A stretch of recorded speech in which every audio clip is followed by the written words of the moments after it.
大家好，我名字叫李海兰博士。我2008年开始学习汉语了。我知道你们很努力迎接学中文的挑战，我祝贺你们，也支持你们。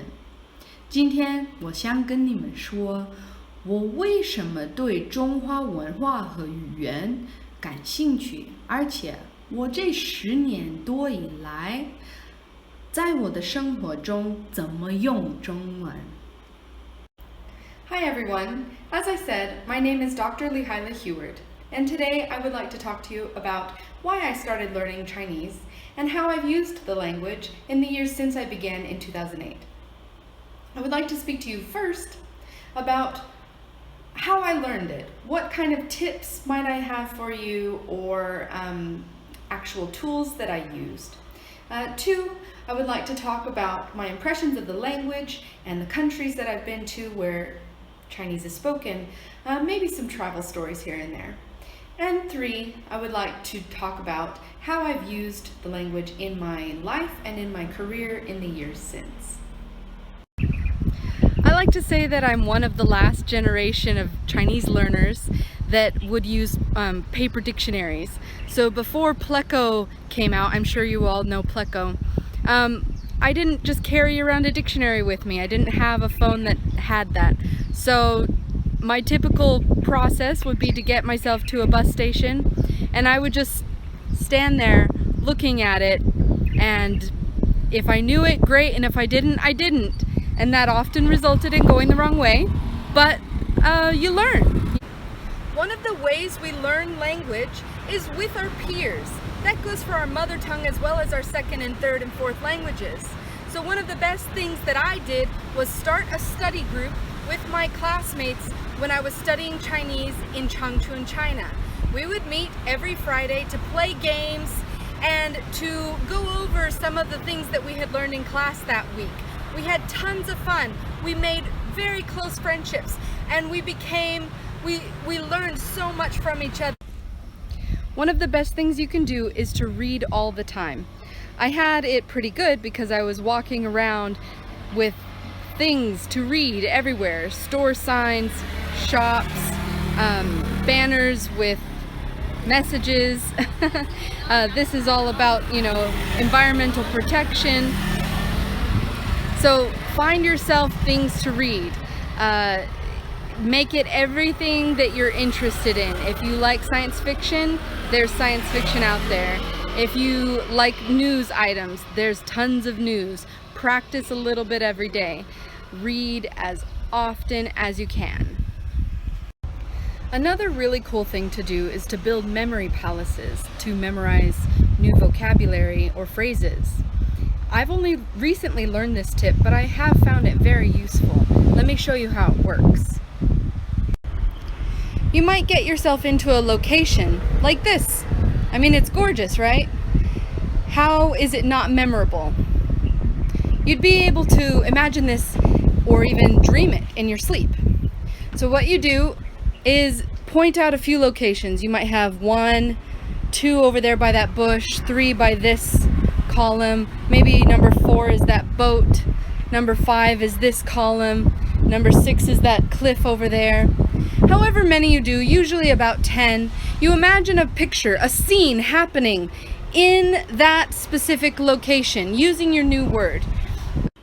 Let me show you some of the ways that I used Chinese during my PhD research.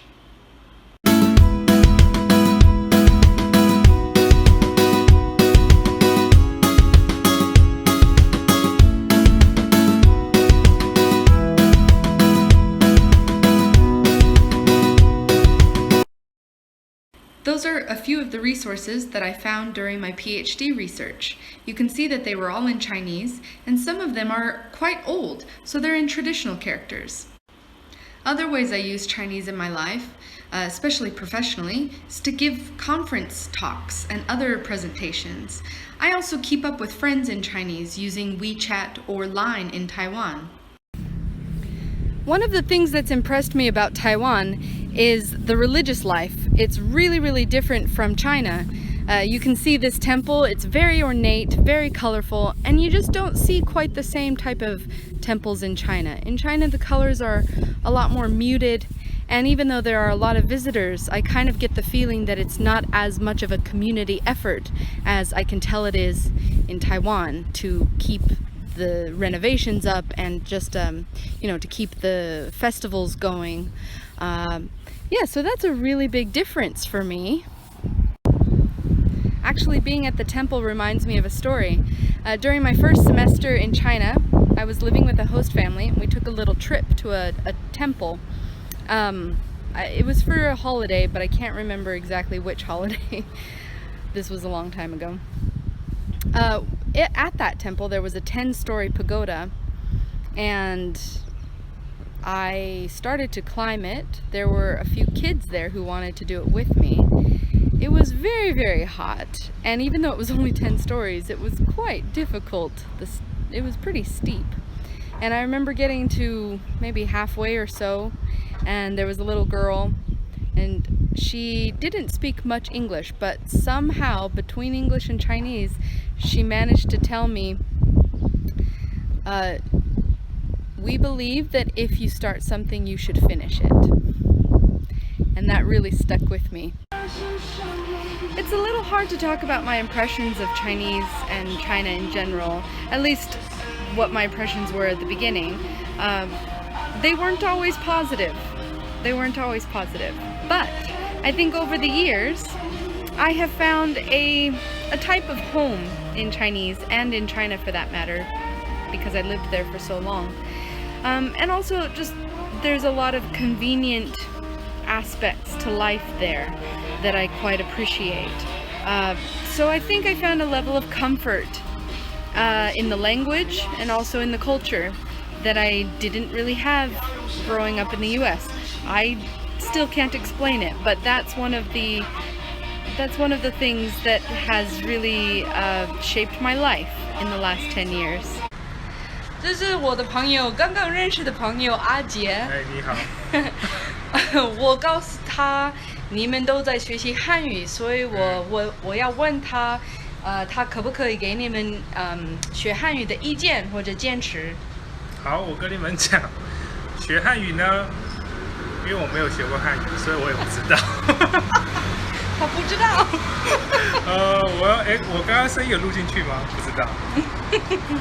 汉语哦，我想一下，多看电视剧。哦，好。多看电视剧，然后先不要去想那个字，因为中文的字可能对外国人很难。先把语言学好，就是虽然你看不懂那个字，对，但是你先把那个语言人家讲什么，然后去学好。